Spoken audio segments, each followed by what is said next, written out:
نحمده ونصلي ونسلم على رسوله الكريم وعلى آله وأصحابه وأهل بيته وذريته أجمعين. أما بعد فأعوذ بالله من الشيطان الرجيم. بسم الله الرحمن الرحيم.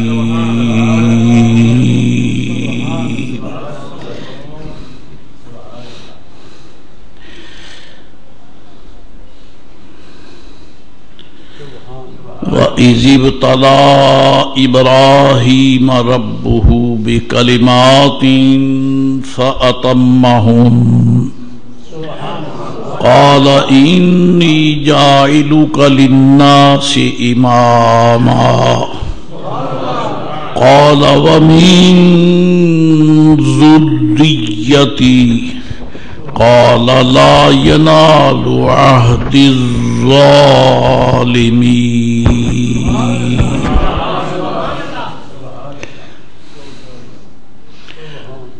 صدق اللہ مولانا العظیم وصدق رسولہ النبی الامین الکریم. الصلاۃ والسلام علیک یا رسول اللہ،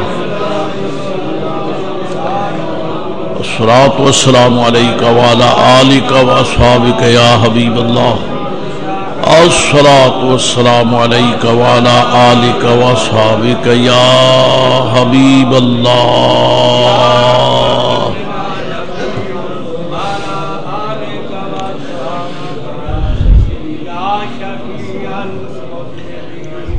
سارے قرآن کریم میں اللہ سبحانہ و تعالی نے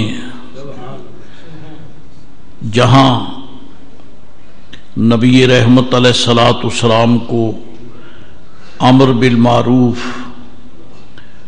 اور نہی عن المنکر کے منصب پر فائز کر کے پوری کائنات پر حاکمیت اور آمریت حسنہ عطا فرمائی، وہاں ہم یہ بھی دیکھتے ہیں کہ صرف آپ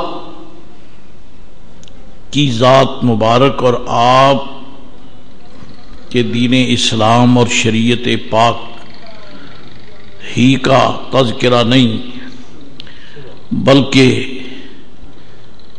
آپ سے پہلے تشریف لانے والے انبیاء اور رسول علیہ السلام کا بھی ذکر فرمایا ہے، اور ذکر بھی عظمت کے اظہار و اعلان کے لیے فرمایا ہے.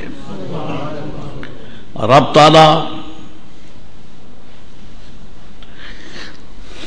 قرآن کریم میں جس رسول علیہ السلام کا بھی ذکر فرمایا عظمت کے لیے، ان کی عزت کے بیان کے لیے، اور اللہ سبحانہ و تعالی نے ان کی عظمت کے بیان کا ایک یہ رخ بھی عطا فرمایا کہ جن لوگوں نے ان کے حکم کی تعمیل کی انہیں کیا عظمتیں بخشی گئیں، اور جو انکار کر گئے وہ کس طرح رسوا اور ذلیل و خوار ہو کر دنیا سے گئے. یہ بھی انبیاء علیہ السلام کی عظمت کا ہی بیان ہے. تو چند خطبات جمعۃ المبارک میں آپ نے سماعت فرمایا جناب حضرت خلیل جلیل ابراہیم علیہ السلام کا مقدس تذکرہ. رب جل مجدہ العظیم نے جہاں امتحان کا ذکر فرمایا وہاں ان کی کامیابی کو بھی بیان کیا، اور کامیابی کے ساتھ ان کو جو منصب، جس منصب سے مشرف فرمایا اس کا بھی اعلان فرمایا. قال انی جاعلک للناس اماما، اے ابراہیم علیہ السلام میں تجھے لوگوں کا امام بنانے والا ہوں، امام بنانے والا ہوں۔ رسول تو ہیں، نبی تو ہیں، خلیل بھی ہیں، لیکن ساتھ میں امامت کا شرف بھی عطا فرمایا۔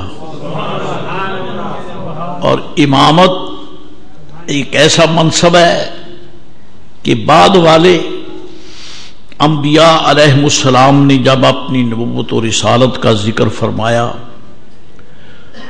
تو اس کے ساتھ ساتھ انہوں نے ابراہیم علیہ السلام کی شریعت مطہرہ کے مطابق اپنی امتوں کو عمل کی پابندی کرائی، کیونکہ آپ کی حیات طیبہ کا دیگر عظمتوں کے ساتھ ساتھ ایک مرکزی نقطہ یہ ہے کہ آپ خلیل ہیں، اور خلیل کا معنی اگرچہ دوستی ہے، دوستی، مودت، خلت، محبت، کئی ایک یہ نشانات عظمت ہیں، لیکن ابراہیم علیہ السلام کے لیے خلت کا ذکر ہوا۔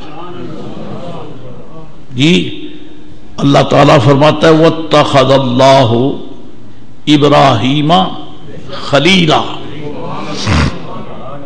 اور اللہ تعالیٰ نے ابراہیم علیہ السلام کو اپنا خلیل بنایا۔ بظاہر تو یوں چاہیے تھا نا کہ آپ خود اعلان فرماتے کہ مجھے رب نے اپنا خلیل بنایا، لیکن رب تعالیٰ نے خود فرمایا کہ میں نے، اللہ تعالیٰ نے ابراہیم علیہ السلام کو خلیل بنایا۔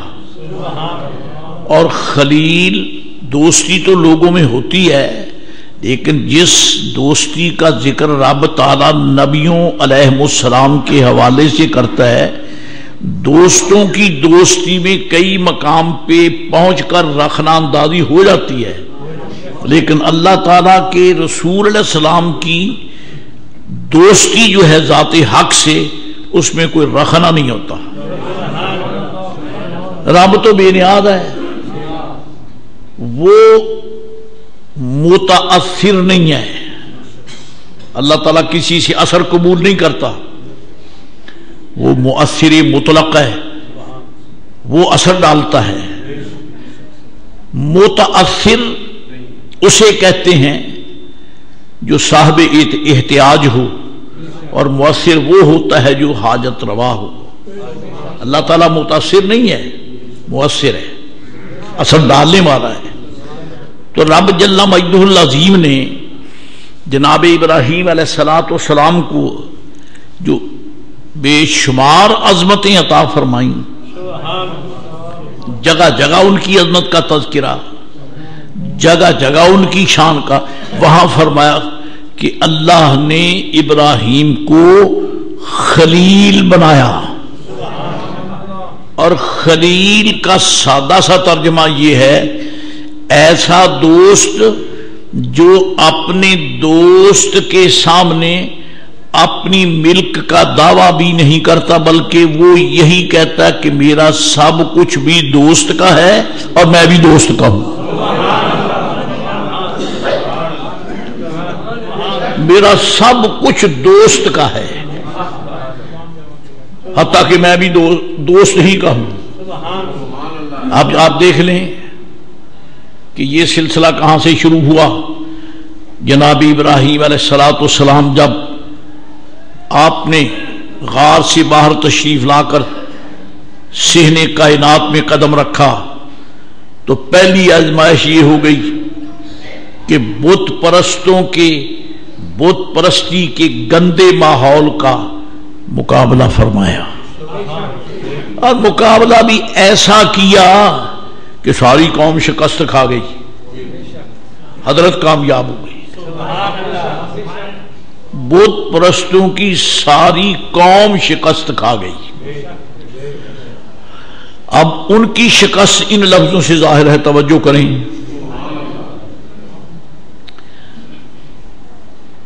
من فعلا، جب آئے نا اپنے میلے ٹھیلے سے فارغ ہو کر، تو جو دیکھتا ہے بدکے ہوئے گدوں کی طرح تڑپتا ہوا نکلتا ہے. من فعل ھذا بآلہتنا، ہمارے معبودوں کے ساتھ یہ سلوک کس نے کیا؟ سارا شہر بت پوجنے والا.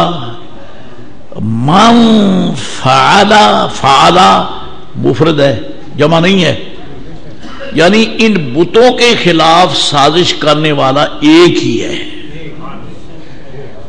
تو اس ایک نے ساری قوم کے گھٹنے زمین پہ گرا دیے کہ نہیں گرائے ہیں. ان فعل ھذا بآلہتنا، ہمارے بتوں، ہمارے معبودوں کے ساتھ یہ سلوک کس نے کیا؟ اور وہ اس قدر انڈر پریشر تھے. اور کیا کیا؟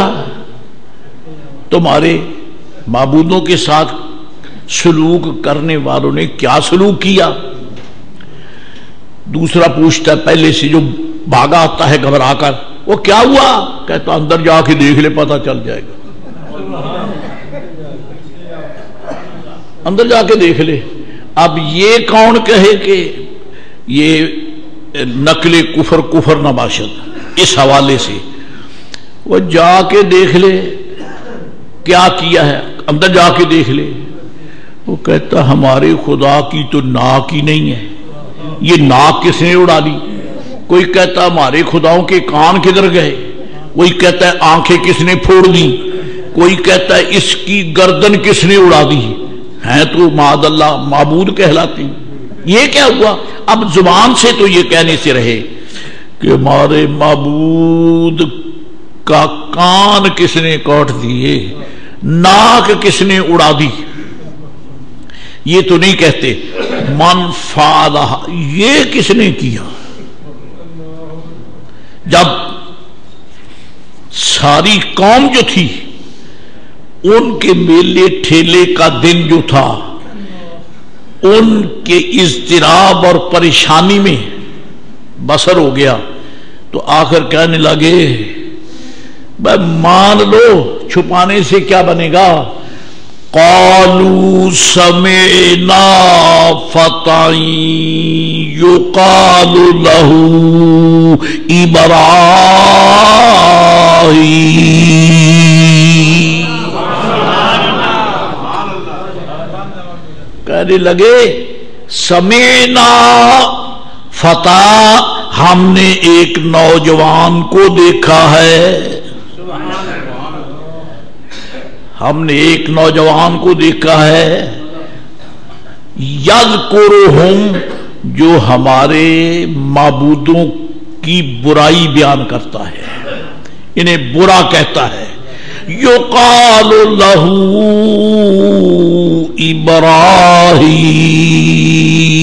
ابراہیم، جس کو ابراہیم کہا جاتا ہے. ساری قوم بے ایمان، ساری قوم مشرک اور کذاب، سچ بولنے والا ایک. کون؟ ابراہیم علیہ السلام. تو پھر رب کریم نے بھی ان کے سر پہ عظیم تاج رکھا. اللہ تعالیٰ فرماتا ہے وَاذْكُرْ فِي الْكِتَابِ إِبْرَاهِيمَ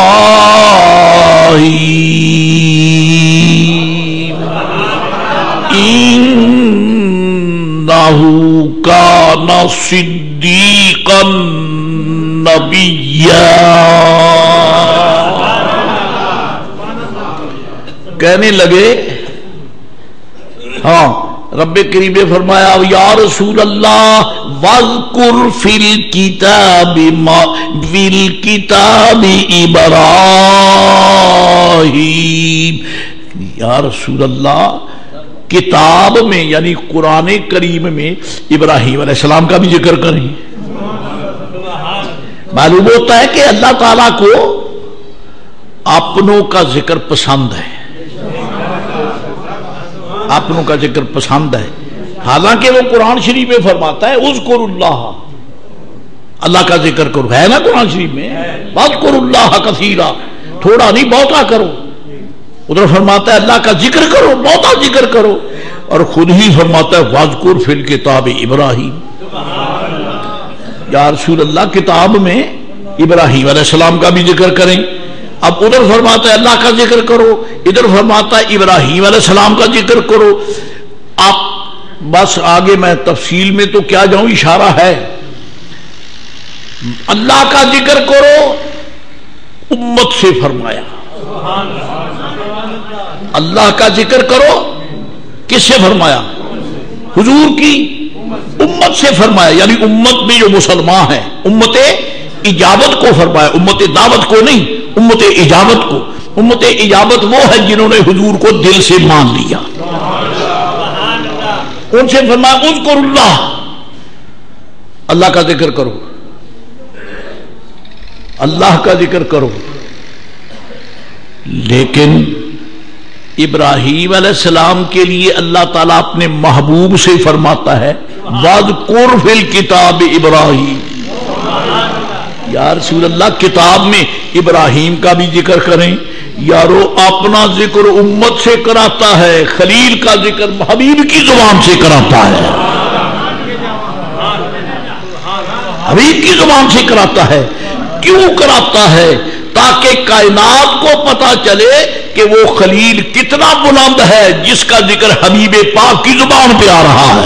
نعرہ تکبیر، نعرہ رسالت، نعرہ رسالت. وَاذْكُرْ فِي الْكِتَابِ ابراہیم.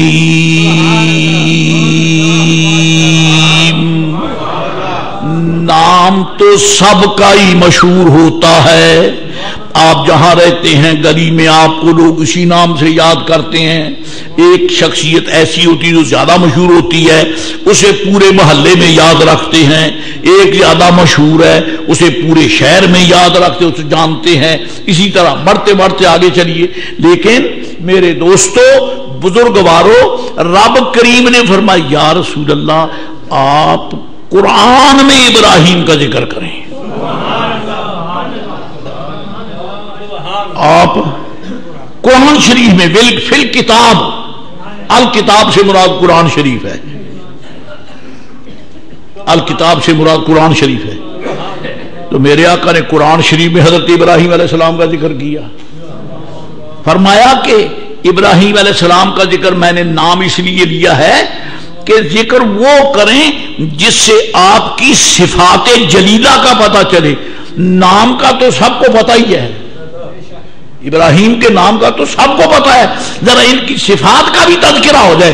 یا اللہ وہ کون سی صفت بیان کروں؟ فرمایا انہو کان صدیقا.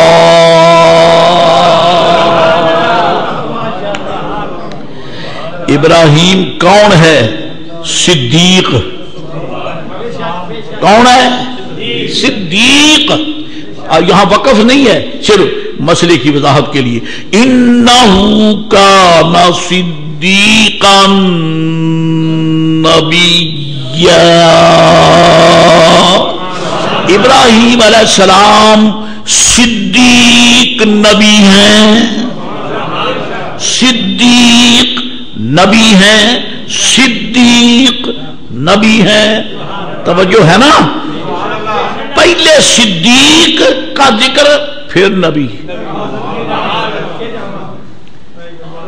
پہلے تو صدیق کا ذکر ہے، انہو کانا صدیقہ. میرا ابراہیم صدیق، صرف سچا نہیں، صدیق. سچا وہ ہے جو 4 بھائیوں میں سچ بولتا ہے، یا 10 میں، یا برادری میں، یا معاشرے میں وہ سچ بولتا ہے. اور یہ تو صدیق ہے جو دشمنوں کے اجتماع کے اندر گھیر کر سچ بولتا ہے، اور سچ بھی ایسا بولا کہ سارے کافروں کے کفر پر تھوک دیا۔ بے غیر تو پتھروں کو پوجتے ہو، یہ تو کچھ بھی نہیں ہے۔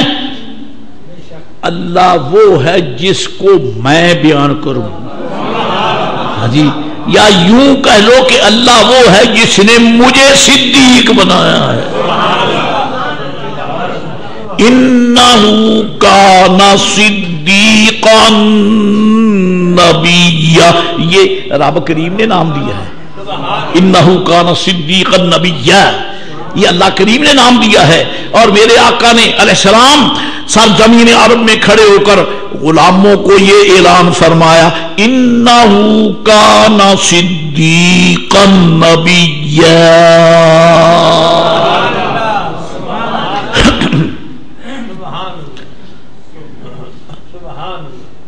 میں آپ سے سوال کرتا ہوں کیونکہ مجھے آپ کے جواب کی ضرورت رہتی ہے، کوئی ہر مسئلہ مجھے یاد تو نہیں ہوتا نا، آپ بھی بتا دیتے ہیں، اللہ آپ کو جزائے خیر دے۔ الحکمت ضالۃ المؤمن، حکمت کی باتیں مسلمانوں کی متاع گم گشتہ ہیں، جہاں سے ملے لے لو۔ میں پوچھتا ہوں، قرآن شریف لے کر آنے والے فرشتے کا نام حضرت جبریل امین علیہ السلام۔ تو یہ جو آیت آئی ہے انہو کان صدیقا نبیّا، یہ کون آیا؟ جبریل امین۔ اب تھوڑا سا حدیث شریف کا بھی مطالعہ کر لیں، حدیث پاک کا بھی مطالعہ کر لیں۔ نبی کریم علیہ الصلوۃ والسلام تشریف فرما ہے کہ جبریل امین حاضر آئے، جبریل امین حاضر آئے اور عرض کرتے ہیں یا رسول اللہ، یہ جو آپ کے غلام ہیں ابو بکر، اسمہ فی السماء صدیق، اسمہ فی السماء صدیق، یہ وہ ہیں جن کو آسمانوں میں صدیق کہتے ہیں۔ اب میں پوچھتا ہوں کہ انہو کان صدیقا نبیّا، ابھی تو جبریل لے کر آئے، اور اسمہ فی السماء صدیق بھی جبریل لے کر آئے۔ زبان ایک ہے، اسم ایک ہے، ذوات دو ہیں، ایک خلیل ہے، ایک ابو بکر صدیق ہے، ایک ابو بکر صدیق ہے جی۔ تو پھر کیا معلوم ہوا؟ مجھے کچھ اشارہ کرنے میں حرج بھی نہیں ہے کہ میرے آقا کی غلامی نے عرب کے لوگوں کو ایسا رنگ چڑھایا کہ جب کرم میں آتے ہیں تو بعض غلاموں پہ نبوت کے جلووں کا رنگ چڑھا دیتے ہیں۔ نعرہ تکبیر، نعرہ رسالت، نعرہ رسالت، نعرہ تحقیق۔ انہو کان صدیقا نبیّا۔ حضرت عثمان غنی، حضرت عثمان غنی، اللہ اکبر، اللہ اکبر، اللہ اکبر۔ سید عالم علیہ السلام فرماتے ہیں کہ رب العزت جل مجدہ العظیم نے مفہوم ہے، لفظ مجھے یاد نہیں ہے، پورے لفظ یاد نہیں ہے، مفہوم یہ ہے کہ عثمان غنی کو رب کریم نے حضرت یوسف علیہ السلام کے حسن کی خیرات عطا فرمائی ہے۔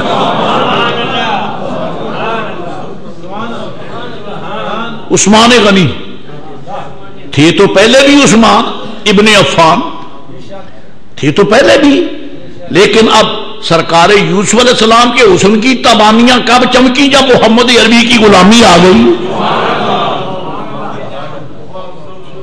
کیونکہ حضور تشریف لائے اور آپ نے تشریف لا کر غلاموں کو صرف ایمان ہی عطا نہیں فرمایا بلکہ پوری کائنات نبوت کی بدولت امتوں میں سے جن کو ایمان ملا وہ ایمان عطا کرنے والے رسول کرام کی کوئی نہ کوئی جھلک اپنے غلاموں کو عطا کر دی ہے. یعنی یوں سمجھو کہ فیوز نبوت کا لنگر تقسیم ہو رہا ہے. جی حضرت جناب عثمان غنی رضی اللہ تعالی عنہ تشریف فرما ہیں. صحابہ کرام بھی بیٹھے ہیں. میرے آقا میرے مولا علیہ الصلوۃ والسلام نے مدینہ عالیہ میں تازہ آمد ہے میرے آقا علیہ السلام کی. مدینہ شریف میں پانی کا ایک کنواں تھا جو میٹھا تھا, بیر روما قربان. ان کنووں کے نام بھی تاریخ کے سینے میں نقش ہیں.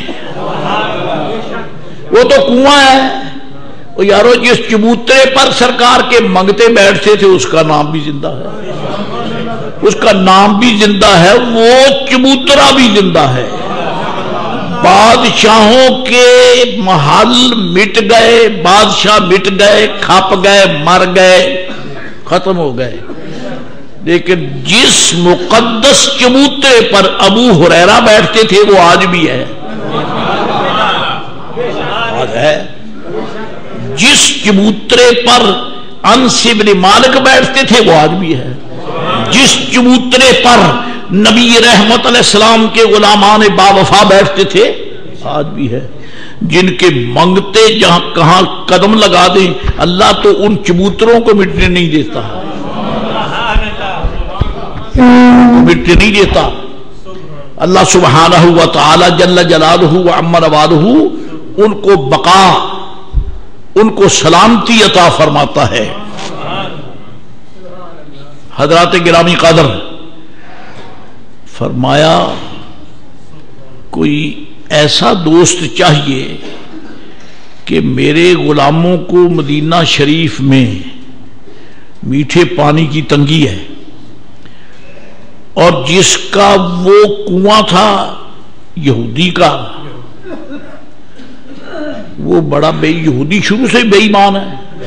ان کے دلوں میں مسلمانوں کے لیے تو کوئی نرم گوشہ ہے ہی نہیں. یہ دوسری بات ہے کہ آج کا بے حیا, آج کا بدبخت حاکم کہلانے والا یہودیوں کے لیے نرم گوشے رکھتا ہے. یہ تو ان کی بدبختی ہے نا, ورنہ آج تک یہودیوں کے دلوں میں مسلمانوں کے متعلق نرمی نہیں آئی. مسلمانوں کے لیے لمحہ عبرت, جسے کہتے ہیں شیم, ڈوب کے مر جاؤ. یہودی آج تک یہودیت پہ کھڑے مسلمانوں کو غیظ و غضب کی نظر سے دیکھتے ہیں.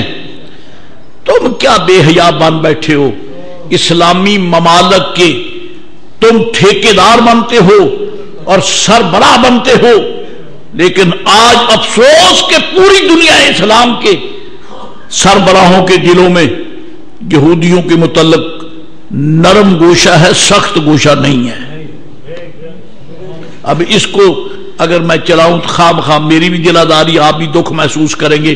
لعنت اللہ علی شرہم. یہودی تھا, اس کو پتا چلا کہ مسلمانوں نے پانی تو لینا ہی ہے, اس نے 2 ریٹ لگائے, کنویں کے پانی کے 2 ریٹ لگائے. اگر تو کوئی یہودی لینے کے لیے آتا پانی تو پیسے تھوڑے, اور اگر اسے پتا چلتا کہ یہ مسلمان ہے تو پیسے وہ, یعنی ایک مشک مہنگی بیچتا. کیا مسئلہ کیا نکلتا ہے, مجھے تو یہاں سے سمجھ آئی ہے. کیا مسئلہ یہ نکلا کہ حضور کے صحابہ کرام کے متعلق یہودیوں کے دل میں دشمنی اور عداوت تھی. یہودیوں کے دل میں حضور کے صحابہ کے متعلق عداوت تھی، دشمنی تھی، ٹھیک ہے؟ دکھ کی بات ہے کہ آج مومن کہلانے والے صحابہ کرام کے متعلق دل میں عداوت رکھتے ہیں. ان سے کہو بے وقوفو، یہودی نہ بنو، رسول اللہ کے غلام بنو. یہ تو یہودیوں کی فطرت ہے. صدیق اکبر کے متعلق رد قد، عمر فاروق کے متعلق دل میں بغض، حضرت عثمان غنی کے خلاف خرافات بکنا، مولا مرتضی علی شیر خدا کے خلاف بکنا، یہ خارجیوں کا طریقہ ہے. کوئی مولا کائنات کے خلاف ہے تو خارجی ہے، کوئی صدیق اکبر عمر فاروق عثمان غنی کے خلاف ہے تو وہ رافضی ہے. اہل سنت و جماعت انہیں بھی مانتے ہیں، انہیں بھی مانتے ہیں. الحمدللہ رب العالمین، ہم سب کو مانتے ہیں. کیوں؟ سرکار کے در کا جو فقیر ہے وہ ہمارا امیر ہے، امیر ہے.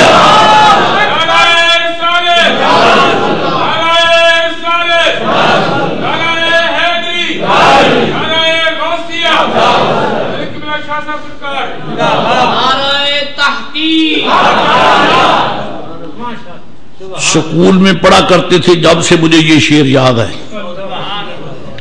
سکول میں پڑھنے والوں کچھ اپنی تعلیم کا رنگ ڈھنگ یہ اختیار کیا کرو. یہ انہی دنوں کی الحمدللہ رب العالمین یادگار ہے.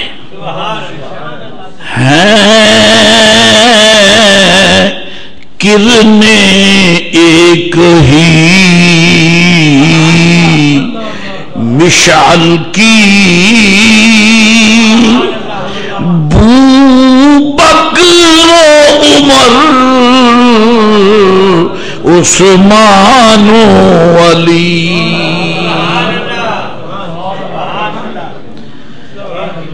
ہے کرنے ایک ہی مشعل کی، بو بکر و عمر عثمان و علی. آگے میں فل سٹاپ لگاتا ہوں. وجہ اگلے مصرے کا پہلا حصہ ہمارے ذوق کے خلاف ہے، کیونکہ کہنے والے نے اپنے ذوق میں کہا ہے کہ ہم مرتبہ ہیں یاران نبی، حالانکہ ایسا مسئلہ نہیں ہے. ہم مرتبہ ہے یاران نبی، ہم مرتبہ نہیں ہیں یاران نبی، لیکن ایک سے ایک اونچا ہے، ایک سے ایک اونچا ہے. جیسے انبیاء علیہ السلام وَلَقَدْ فَضَّلْنَا بَعْضَ النَّبِيِّينَ عَلَى بَعْضٍ، اللہ کریم فرماتا ہے ہم نے بعض نبیوں کو بعض سے فضیلت دی ہے. تو جب نبی ایک دوسرے کے برابر نہیں ہے تو صحابہ کرام صحابی ہیں، لیکن ہم مرتبہ نہیں ہیں. نے کہا ہے کہ ہم مرتبہ ہے یاران، یوں نہیں، اس کو فقیر یوں بدلتا ہے.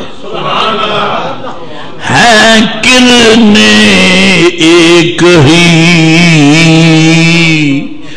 مشعل کی، بو بکر و عمر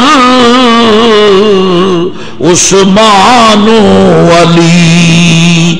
ہے جان وفا یاران نبی، ہے جان وفا یاران نبی. کچھ فرق نہیں ان ساروں میں.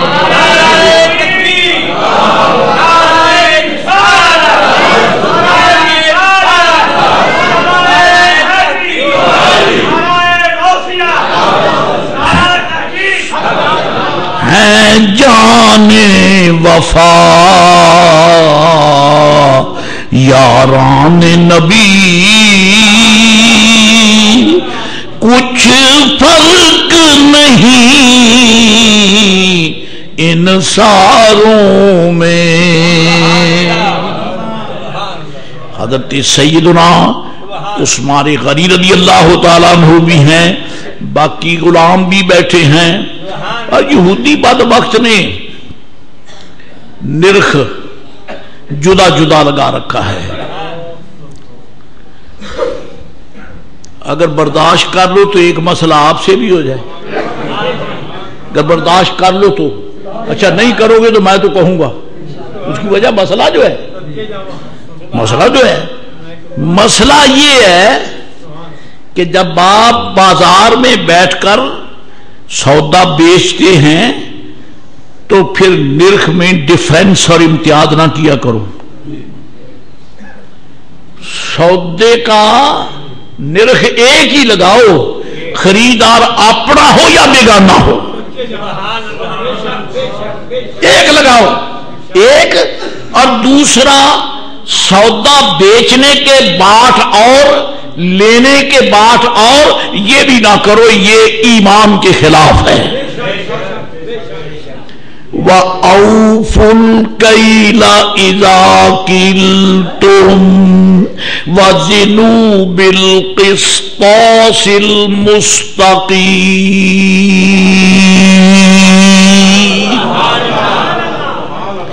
ذَلِكَ خَيْرٌ وَأَحْسَنُ تَأْوِيلًا.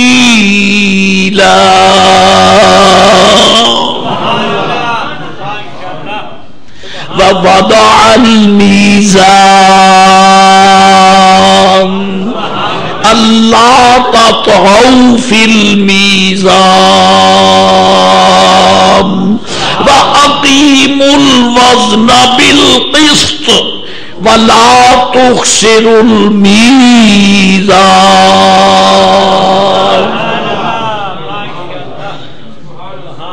یہ ساری آیتیں حضور تیری ترازو کے لیے ہیں. جب تو ہاتھ میں ترازو لیتا ہے تو تیری طرف قرآن پاک کے انوار کے جو رخ ہیں وہ پھر جاتے ہیں کہ ذرا اپنا چہرہ یہاں دیکھ، تو بے ایمان نہیں ہے، تو رسول اللہ کا غلام ہے. تیرا شیشہ یہ ہے جو قرآن بیان کر رہا ہے.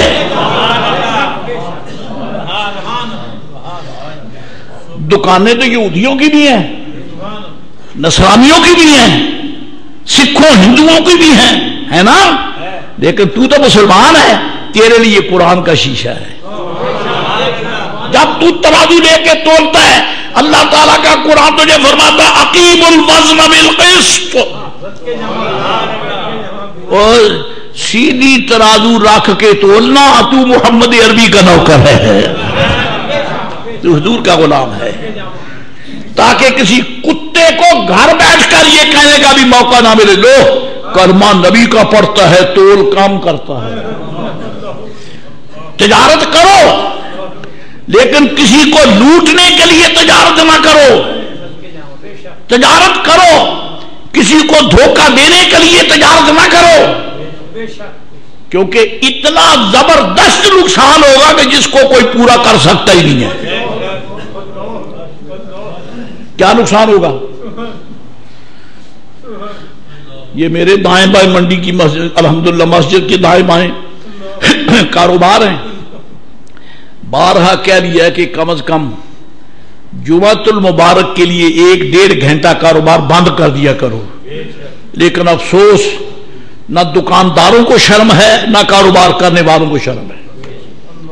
یہاں مسجد میں خطبہ جمعۃ المبارک ہو رہا ہے، جبکہ ہمارے دائیں میں ہال پکار شور شرابہ کام نہ ہو رہا ہے، حجی مزدوری ہو رہی ہے. یہ نوٹ کرو کہ جمعۃ المبارک کے ٹائم پر جب خطبہ ہو رہا ہو تو اس وقت کاروبار کرنا حرام ہے.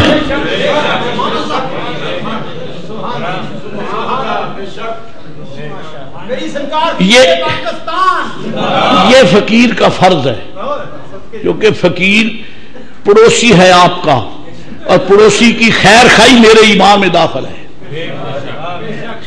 فقیر اس گھر کا خادم ہے. یہ گھر بڑے شہنشاہ کا گھر ہے، جی اس کے پڑوس کا بھی حق ہے، اس کے پڑوس کا بھی حق ہے. میرے دوستوں بزرگواروں، میں کہنا کچھ اور چاہتا ہوں. کہنا یہ تو درمیان میں بات آ گئی ہے. اللہ تعالیٰ ارشاد فرماتا ہے وَأَقِيمُوا الْوَزْنَ. میں نے یہ عرض کیا ہے کہ جو تول ماپ میں کمی کرتا ہے اس کو بڑا نقصان ہوتا ہے. ڈیری کا سودا ہو گیا، نہ بھائی یہ نقصان ہوگا، میں نہیں. میں اتنے میں سودا نہیں بیچوں گا، کوئی اور آ گیا، نہ جی نقصان بڑا ہے۔ کبھی یہ بھی سوچا، جھوٹ بول کر سودا بیچا، کم تول کر سودا بیچا، لوٹ کھسوٹ کر کے سودا بیچا، پتا کتنا نقصان ہے، کتنا نقصان ہے، کتنا بڑا نقصان ہے۔ رسول معظم علیہ السلام نے فرمایا من غشنا فلیس منا، جو میرے غلاموں کو دھوکہ دیتا ہے اور کھوٹ کر کے سودا بیچتا ہے وہ میرا ہے ہی نہیں۔ اب بتاؤ اس سے بڑا کوئی نقصان کہ سرکار فرما دیں یہ میرا نہیں ہے۔ اور قیامت کے دن کو یاد رکھو، جب کائنات حاضر ہوگی، ملائکہ پکڑ کے لائیں گے حضور کے سامنے، امت کو پیش کریں گے، یومئذ تُعْرَضُونَ، تمہاری پیشی ہوگی دربار خدا میں، دربار مصطفیٰ میں پیشی ہوگی۔ میں پوچھتا ہوں اس تصور میں آپ اب سوچیں، ایک کو لایا گیا میرے آقا فرماتے ہیں یہ میرا ہے، یہ میرا ہے، اس کا انجام کیا ہوگا؟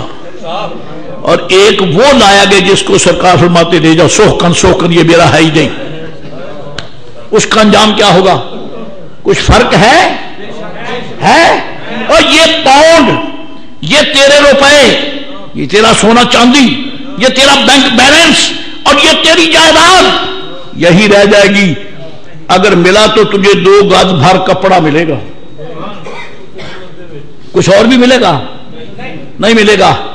کوئی ایسا ہی ہو کہ باپ کا جنازہ جا رہا ہے، بیٹے چیک کاٹ کر ابا کے جنازے میں رکھ دے کہ وہ فقیرو یہ لے جاؤ، کرتا ہے کوئی؟ وہ جو بینک چھوڑ کے جا رہے، جھوٹ بول کر پیسہ جمع کیا، سود کھا کے جمع کیا، لوٹ کر جمع کیا، کم تول کر جمع کیا، لوگوں کو جناب محترم دھوکہ دے کر جمع کیا، یہ جو لاکھوں کا بینک بیلنس چھوڑ کے جا رہا ہے اور تو جا رہا ہے اکیلا، میں پوچھنا چاہتا ہوں کہ جب یہ تیرے ساتھ نہیں جائے گا تو پھر یہ جہنم کا ایندھن کیوں اکٹھا کرتا ہے؟ سچ بول، سچ بول، اور سچ بول کر جب تو تجارت کرے گا، خدا کی قسم ہے رسول اللہ نے تجھے بڑا اونچا مرتبہ دیا ہے۔ کیا مرتبہ دیا؟ نبی رحمت علیہ السلام مدینہ عالیہ کے بازار میں کھڑے ہیں، فرمایا التاجر الصدوق، التاجر الصدوق مع النبیین والصدیقین والشہداء والصالحین،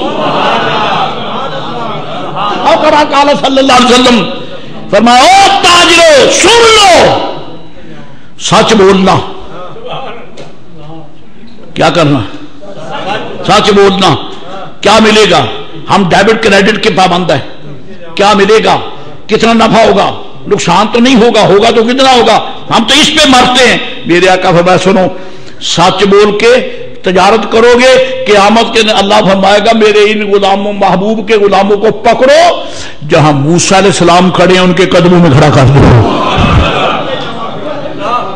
جہاں ابراہیم علیہ السلام کھڑے ان کے قدموں میں داخل کر دو، جہاں آدم پاک سے لے کر عیسیٰ علیہ السلام تک انبیاء کھڑے ہیں ان کو ان کے قدموں میں کھڑا کرو۔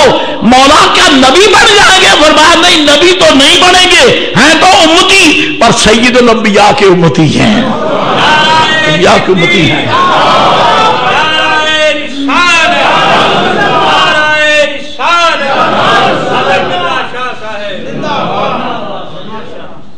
بچو میرے دوستو، بچو، جھوٹ سے بچو، کم تولنے سے بچو، جھوٹ بولنے سے بچو، کھوٹ ڈالنے سے بچو، ترازو اور ڈنڈی مارنے سے بچو، بچو۔ کیوں؟ اب مجھے کوئی اجازت نہ بھی دے کہ تو میں آیت پڑھوں گا۔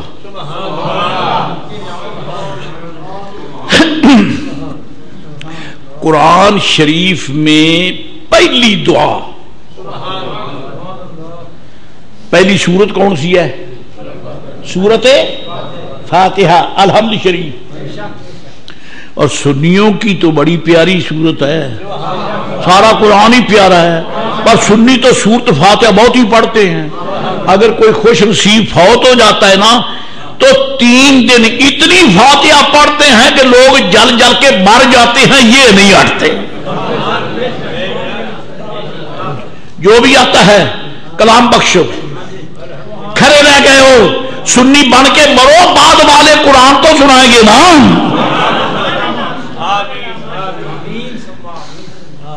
بعد والے، ورنہ وہ تو ایسے بھی ہوتے ہیں مر گیا، اور آپ بھی عجیب لوگ ہوتے ہیں جیسے بھی ہو گیا ساتھ چلتے ہیں. ایسی میت کو کندھا دینا جائز ہے جو پیارے مصطفیٰ کے قرآن پاک کی تلاوت تک کبھی منکر مر رہا ہے؟ کوئی پرواہ نہیں منصب کی، کوئی پرواہ نہیں اپنے مسلک کی. عزیزو،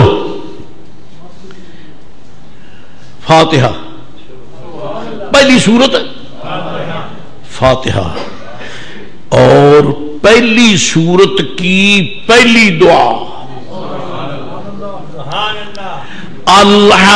الحمدللہ رب العالمین الرحمن الرحیم مالک یوم الدین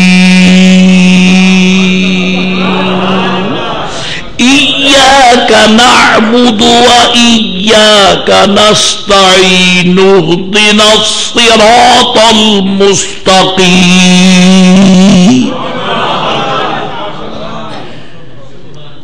غلطی نہ لگ جائے، فقیر نے آیت کو وصل کے ساتھ پڑھ دیا ہے. عام طور پہ ہم پڑھتے اہدنا ایاک نعبد و ایاک نستعین، یہاں ہم سانس لیتے، لینا چاہیے، مہربانی میں وصل کر گیا صرف سمجھانے کو. پھر وہ جب نون کا وصل آگے کریں گے نا تو پھر نوح دے پڑھتے ایاک نستعین نہدنا الصراط. یہ ہے جائز، لیکن چونکہ ہمارے ملک میں یہ قرات مروج نہیں ہے، اس لیے لوگوں کو غلطی لگ سکتی ہے کہ تو نے تو ہم پیش پڑھ دی. چنانچہ کئی دوستوں کے مسائل آتے ہیں، مہربانی میں پڑھ گیا اس لیے ذرا وضاحت کر دیا کہ کہیں غلطی نہ لگے کہ لوگ اس نے بھی عہدے پڑھ دی. عہدے نہیں ہے، عہدے ہی ہے، لیکن میں نے وصل کر دی اس باتیں. پہلی دعا قرآن شریف میں مذکور پہلی دعا اہدنا الصراط المستقیم.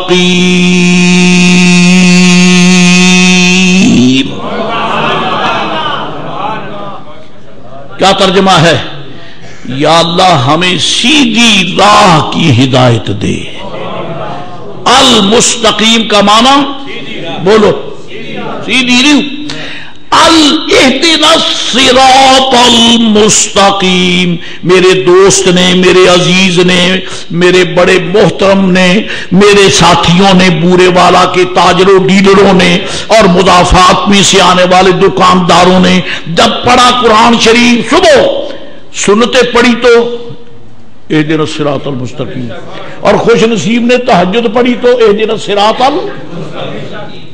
اگر 12 رکعت پڑھی تہجد تو 12 مرتبہ، اور اگر ساتھ میں اور نفل پڑھے تو جتنی ہر رکعت میں اہدنا الصراط اہدنا الصراط اہدنا الصراط المستقیم. مولا ہمیں سیدھی راہ پہ چلا، سیدھی راہ پہ چلا.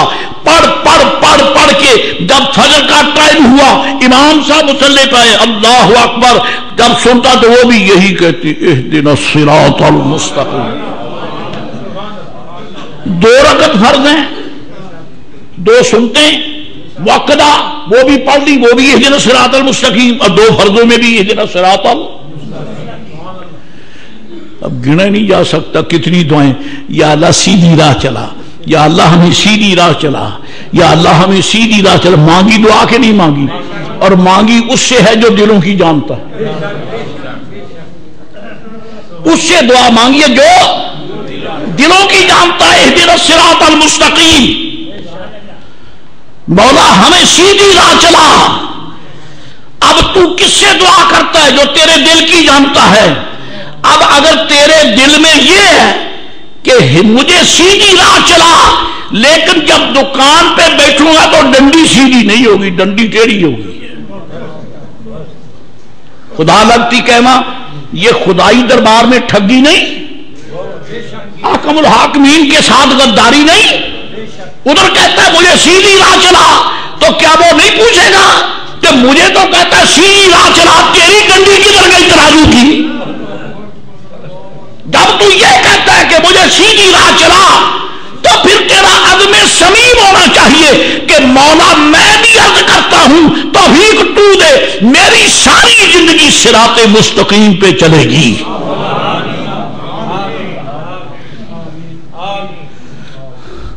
اور جو سیدھے چلتے ہیں سرکار کو بڑے پیارے لگتے ہیں۔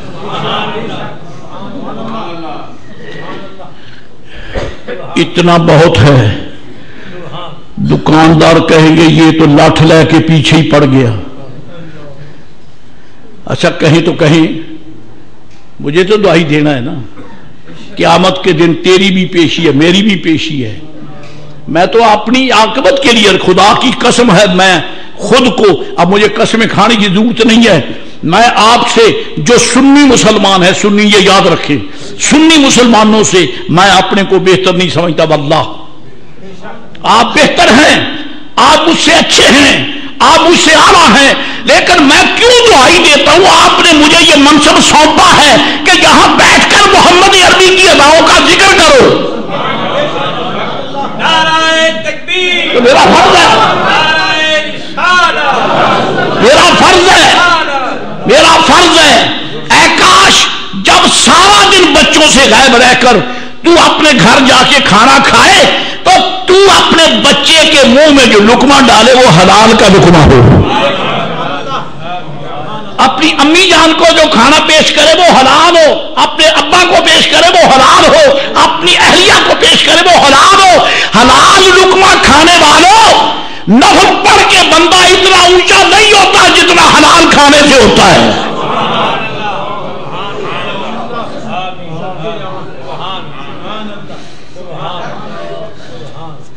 میں پوچھنا چاہتا ہوں، ایک آدمی نمازی ہے،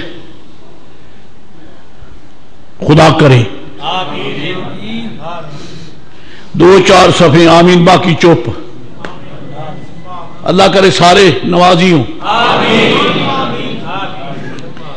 اللہ کرے سارے نیک ہوں، لیکن میں پوچھنا چاہوں گا، خدا را مجھے یہ بتائیں،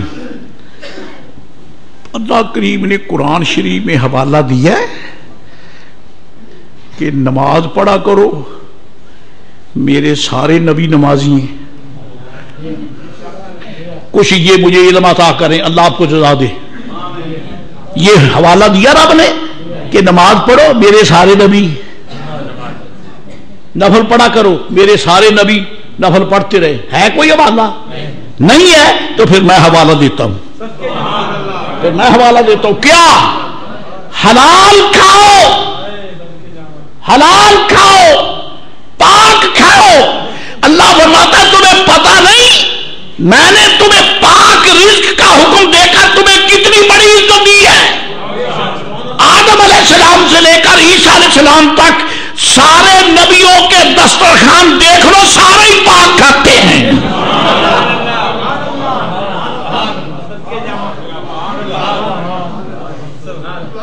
سارے نبیوں کے دسترخوانوں کے لنگر، سارے نبیوں کے لقمے، سارے رسولوں کے لقمے پاک، نبیوں کے لقمے پاک، ولیوں کے لقمے پاک، فرید الدین گنج شکت کے لقمے پاک۔ نعرہ تکبیر، پاک ہیں۔ نعرہ رسالت، نعرہ رسالت۔ میرے آقا اولیاء کے سرتاج، اولیاء کے شہنشاہ، جن کا قدم ولیوں کے کندھوں پر ہے، واہ کیا مرتبہ اے غوث ہے بالا تیرا، واہ کیا مرتبہ اے غوث ہے بالا تیرا، اونچے اونچوں کے سروں سے قدم آلا تیرا۔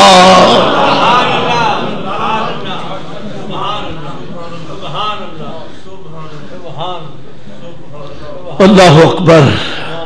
غوث پاک والی بغداد 11ویں والا پیر شہنشاہ ولی جی جو میرے آقا مولا مصطفیٰ علیہ السلام کی نبوت کے وارث ہیں. فرمایا باقی اولیاء باقی رسول کرام کے فیوز کے وارث ہیں. انا علی قدم النبی بدر الکمالی. باقی اولیاء کسی نہ کسی نبی پاک کے قدموں پہ چلتے ہیں اور میں محمد عربی کے قدموں پہ چلتا ہوں. نعرہ تکبیر، نعرہ رسالت، نعرہ حیدری، نعرہ غوثیہ. غوث اعظم درمیان اولیاء، غوث اعظم درمیان اولیاء. چوں محمد صلی اللہ علیہ وسلم درمیان انبیاء.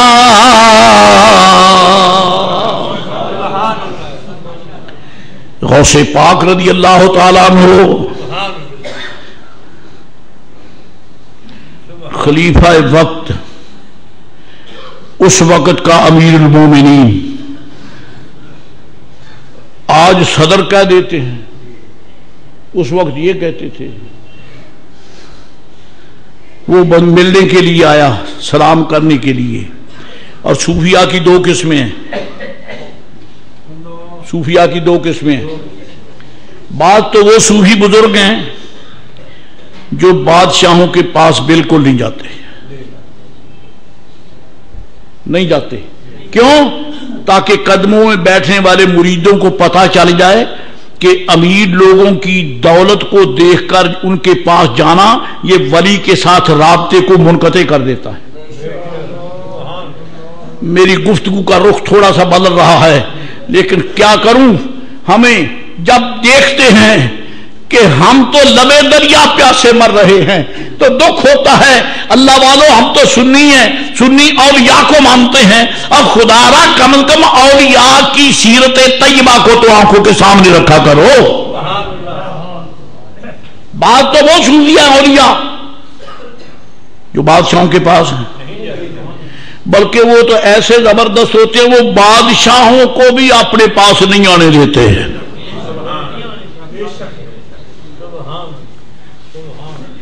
میرے بیٹے بیٹھے ہیں پڑھ لکھے، آج تک اس بات کو پتا ہوگا ہنوز دلی دور است.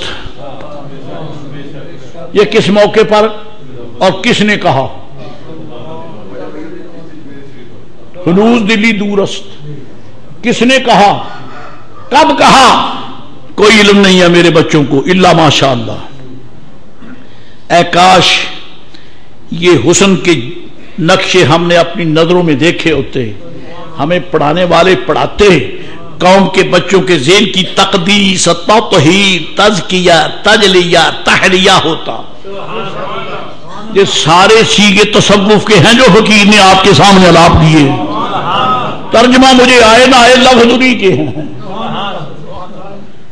جی حضرات گرامی قدر، ہنوز دلی دور است. بادشاہ جو تھا نا دلی کا، اس کی یہ ضد تھی نظام الدین اولیاء محبوب الہی رضی اللہ تعالی عنہ کے خلاف. کہتا تھا جب چاند چڑھے نا، چاند پہلی رات کا چاند، تو دلی شہر کے صلحاء علماء وہ بادشاہ کے پاس آتے، اسے سلام بھی کرتے، وہ سب کی دعوت کرتا، سب کو ادب سے احترام سے ملتا. ایسا فرعون نہیں تھا جیسے آج ہیں، لیکن دماغ میں یہ فطور ضرور تھا کہ میرے پاس آنا چاہیے تاکہ مجھے خوشی ہو کہ اللہ والے بھی مجھ سے محبت کرتے ہیں. اس کا اپنا ذوق تھا.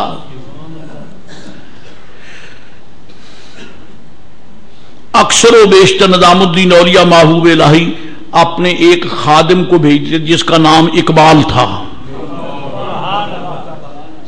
اس کو بھیج دیتے کہ چلو میری طرف سے نمائندگی کر رہا ہو۔ یہ بہت جو اونچے افسر ہوتے ہیں بہت بوجھ بجھکڑی ہوتے ہیں، دماغ خراب ہوتا ہے، خوش آمدی ان کی مت مار لیتے ہیں۔ یہ ایسی مت ماری جاتی ان کی، یہ اپنے کو یہ بھی سمجھتے نہیں ہے کہ میں انسان کا بیٹا ہوں کہ کس کا ہوں۔ یہ انسان کو انسانی شعور کے ساتھ نہیں دیکھتے، یہ انسان کو انسانی وقار کے سامنے نہیں دیکھتے۔ اگر کوئی سامنے آ کے پیش ہوتا تو سمجھتے کوئی جانور کھڑا ہے، اللہ خدا کی قسم ہے خدا کے دربار میں یہ تیرے پاس جو آ کے کھڑا اس کے جوتے تیرے سر کے تاج سے اونچے ہیں، لیکن وہ شعور نہیں ہے۔ بادشاہ کو کسی نے کہا تو دیکھ لیا تم نے، یہ صوفی بڑا متکبر ہے۔ کون تھا صوفی؟ نظام الدین اولیاء، یہ بڑا متکبر ہے، تجھے سلام کرنے کے لیے نہیں آتا۔ ایک طالب علم کو بھیج دیتا ہے، بادشاہ نے کہا ٹھیک ہے، مجھے بھی دھیان نہیں ہوا، اب کی مرتبہ اگر نہیں آتا تو ہم اس کو کھینچ کے لائیں گے۔ اس کو پڑ گئی کوئی مہم تو کہیں دال فین ہو گیا، باہر دشمنوں سے الجھتا لڑتا مرتا کھپتا، جب واپس آیا تو ادھر چاند چڑھنے میں بھی 2-4 دن رہ گئے۔ اللہ اکبر۔ اور اس نے کہہ رکھا تھا کہ اگر نظام الدین مجھے سلام کرنے نہیں آئے گا تو پھر دنیا دیکھے گی ہم کیسے لائیں گے،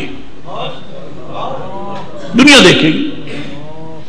جب وہ قریب آ گیا نا چند میل کے فاصلے پر، تو اس کے دماغ میں وہ شیطان نے پھونک ماری کہ وہ یاد رکھنا جو تو نے کہا تھا۔ اس نے کہا جاؤ اس سے کہہ دو نظام الدین اولیاء سے، خیر چاہتے ہو تو میرے آنے سے پہلے دلی سے نکل جاؤ، دلی سے نکل جاؤ، نہیں نکلتے پھر سلام کے لیے آؤ، اور نہیں آتے تو پھر دنیا دیکھے گی۔ یہ اس نے خرافات بکی۔ اللہ اکبر۔ کسی مرید نے آ کے کہا حضرت بادشاہ نے تو یہ کلام کی ہے، اس نے تو یہ لفظ بولے ہیں کہ اس سے کہو نظام الدین سے کہ نکل جائے میرے آنے سے پہلے میں دلی پہنچنے والا ہوں، اگر پہنچ گیا تو پھر دیکھنا کیا حشر ہوگا۔ حضور مصلی پہ بیٹھے تھے، اللہ اکبر، حضرت مصلی پہ بیٹھے تھے۔ جب اس کی یہ دھمکی پہنچی تو حضور فرید پاک کے جذبات عقیدت سے معمور ہو کر فرماتے جاؤ اس بیوقوف سے کہہ دو ہنوز دلی دور است،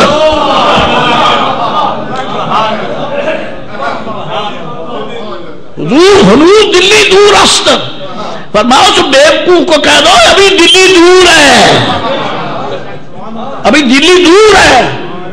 چنانچہ رات نہیں گزری کہ اس کے خاص بیٹے نے اس کو قتل کر دیا۔ ہنوز دلی دور ہے، ابھی دلی دور ہے۔ اس کو بیوقوف کو یہ پتہ نہیں ہے کہ کائنات کی تنابیں ولیوں کے ہاتھ میں ہوتی ہیں۔ چھوڑ دیں کھینچ لیں۔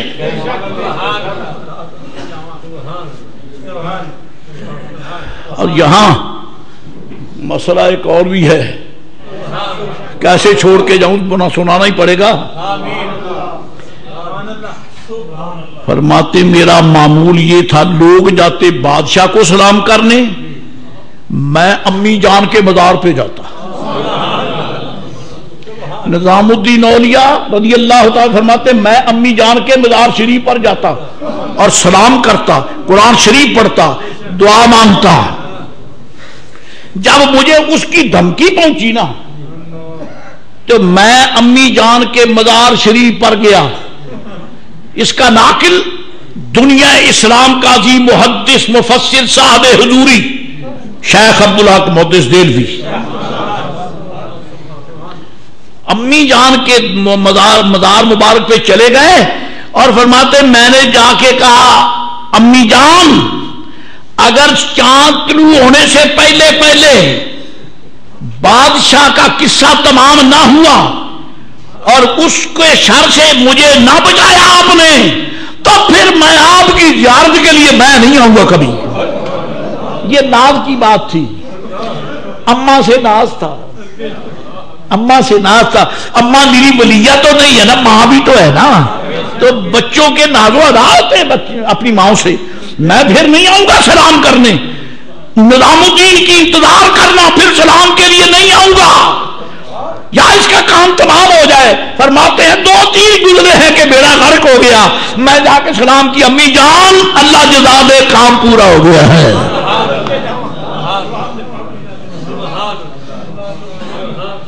تو حضور اللہ فرماتا ہے میں نے تمہیں پاک کھانے کا جو حکم دیا ہے یہ اس لیے دیا ہے، ذرا مڑ کے دیکھو، آدم پاک سے لے کر عیسیٰ علیہ السلام تک سارے نبیوں کے لنگر پاک۔ اور ذکر خیر شروع ہوا تھا سیدنا حضرت عثمان غنی کا رضی اللہ تعالیٰ عنہ۔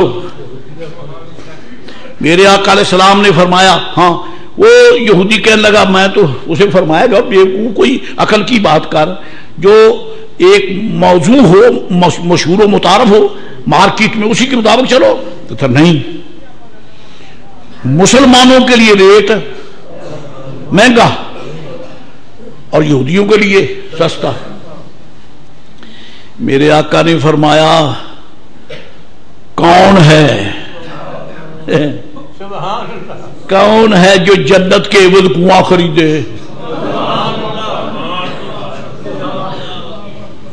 اس بے حیا کو یہ تھوڑا پتا ہے کہ کائنات کا مالک تو یہاں بیٹھا ہے جی۔ وہ نامراد گندی ذہنیت کا گستاخ تھا یہودی جو تھا، یہودیوں کو کیا پتا نبی کی شان کیا ہوتی ہے، یہودیوں کو کیا پتا کہ رسول کی شان کیا ہوتی ہے، اور نبوت کی شان کا انکار یہ یہودیت کی بنیاد ہے، اسے کیا پتا۔ حضرت عثمان غنی نے اس سے جا کے سودا کیا، بڑا بے ایمان تھا، بڑا بے ایمان تھا۔ سرکار نے جو فرمایا جنت جنت، آپ نے جا کے اسے سودا کیا، بھی سودا کرو۔ وہ سمجھ گیا کہ اگر میں سارا کنواں بیچتا ہوں تو پھر تو ہمارے پاس کچھ نہیں رہ جائے گا۔ کہتا نا جی، ہاف ہاف، 50-50۔ ایک دن آپ کنویں کا پانی کھینچیں، دوسرے دن میں اور میرے ساتھی یہودی، ایک دن یہودی پانی لیں گے، دوسرے دن آپ نے فرمایا چلو سودا منظور ہے، بولو کیا پیسے مانگتے ہو، بولو کیا پیسے مانگتے ہو۔ اس نے بہت کافی پیسے مانگے، اسے کیا پتا تھا کہ یہ نرا عثمان تھوڑا، یہ غنی بھی ہے یہ غنی بھی ہے، یہ غنی بھی ہے۔ اس نے بہت پیسے مانگے، مجھے ڈیفینیٹلی یاد نہیں ہے اس لیے میں لیتا نہیں، اتنا کہہ دیتا بہت پیسے۔ فرمایا ٹھیک ہے قبول ہے۔ آپ نے وہ رقم دے دی، فیصلہ ہو گیا کہ ایک دن مسلمان پانی کھینچیں گے، دوسرے دن یہودی۔ عثمان غنی رضی اللہ تعالی عنہ نے آ کے عرض کی سرکار وہ مانا نہیں تھا تو یہ سودا ہو گیا ہے۔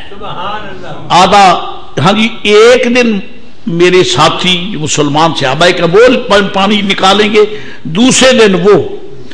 اور آپ نے فرمایا صحابہ کرام سے ایسا کرو جس دن اپنی باری ہونا گڑے بھی بھر لیا کرو، مشکیزیں بھی بھر لیا کرو، لوٹے بھی بھر لیا کرو، سارے گڑے بھر لیا کرو، تاکہ دوسرے دن تمہیں ضرورت ہی نہ پڑے،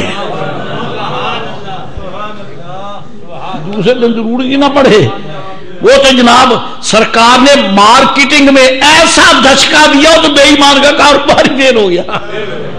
اور نقصان پہنچاؤ تو یہودیوں کا پہنچاؤ، کلمہ گو مصطفیٰ کے غلاموں کو نقصان نہ پہنچایا کرو، یہودیوں کو نقصان پہنچاؤ، ثواب ہوگا۔ امریکہ بغیرت کو سلام، اس کو نقصان پہنچاؤ، برٹش کمپنی کو نقصان پہنچاؤ، کافروں کو نقصان پہنچاؤ، تم تو نیچے گھر ہو کر ان کے گھٹنوں کو سلام کرتے ہو، سلام ان کو نقصان کیا پہنچاؤ گے تم؟ چنانچہ جناب ہفتہ نہیں گزرا تو یہودی عثمان غنی کے دربار میں کہتا جناب سارا کنواں لے لے. کیوں؟ دوسرے دن اس کی مارکیٹنگ ختم ہو گئی، صحابہ کرام میں سے کوئی جاتا نہیں تھا، تو اس کی ویلیو تو تھی مسلمان خریداروں سے اور وہ خریدنے. مجھے کیا پتا تھا کہ ایسا بھی ہوگا، حضور آپ چلیے برابر کی سطح پاری سے ہی خرید. فرمایا نہیں، ضرورت ہوگی تو خریدیں گے. وہ پہلے ایک دن اتنا پانی اکٹھا ہو جاتا، سٹور ہو جاتا، دوسرے دن کی ضرورت ہی باقی نہیں رہتی. ایک دن آ کہنے لگا حضرت جی سارا ہی خرید لو، سارا ہی لے لو. فرمایا پھر قیمت وہ نہیں ملے گی جتنی میں نے پہلے کہی تھی، وہ قیمت نہیں ملے. کہتا بابا تھوڑے پیسے ہی دے دے، لائے تھوڑے دے دے پیسے. عثمان غنی وہ ہیں جنہوں نے جنت کے مالک سے پیسوں کے ساتھ جنت خریدی ہے. مالک ہیں خزانہ قدرت کے، جو جس کو چاہیں دے ڈالیں. دی خلد جناب ربیہ کو بگڑی لاکھوں کی بنائی ہے. عرض کی آقا کنواں آپ کا ہے، آپ غلاموں کو حکم دیں صبح و شام ہر روز استعمال کریں، یہودی کا کوئی حق نہیں ہے. میرے آقا مسکراتے ہیں کہ عثمان نے جنت خرید لی. ابھی ذکر خیر ان کا ہے انشاءاللہ. وآخر دعوانا الحمد